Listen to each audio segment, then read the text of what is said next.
Hi, I'm going to show you how I make the labels that I put on all of my quilts. I start out with a piece of fabric that's light in color that's been ironed. Then I cut a piece of fusible web that's at least 9 inches wide by 12 inches long that I'm going to fuse to my fabric. Notice that my fabric is slightly larger than my fusible web, and I'm going to trim that down in just a minute. I now have my fusible web fused to my fabric, and I'm going to trim this to 8.5 by 11 inches so that I can feed it through my inkjet printer. Okay, I have trimmed this down to 8.5 by 11 inches. My fusible is on the back.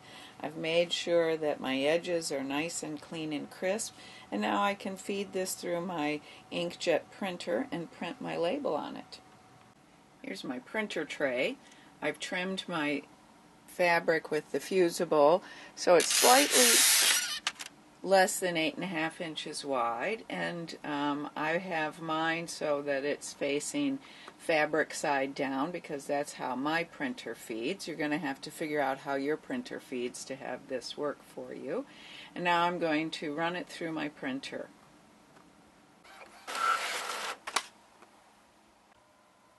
And here it is, all printed up.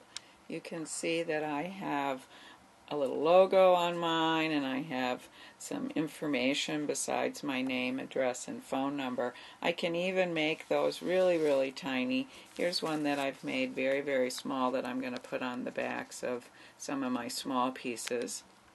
And these are then going to be cut out using a decorative blade like I have here and fused either to the back of the little quilt or to the sleeve of my quilt. Here's the back of by the side of the road. I've also, when I've fused this to the sleeve, and then I've sewn a little loop here so that it's easy to hang. And one of the things I've started doing lately is inside my sleeves I've started putting foam core. This is very inexpensive. It stays nice and stiff. It gives it a support when I hang it, and then this little hook makes it very easy to hang with a nail or a thumbtack on the wall. I've cut out my labels with a decorative blade. I've sewn a little piece of silk ribbon to the top of the label so that I can hang it when I'm all done. I've also signed it and put the title and the date on my label before I fuse it down, and I also sign my little quilts in black marker as well on the back. And now I'll just fuse that label in place, and then I will hand stitch it down just to be extra safe. Pretty straightforward, easy to do.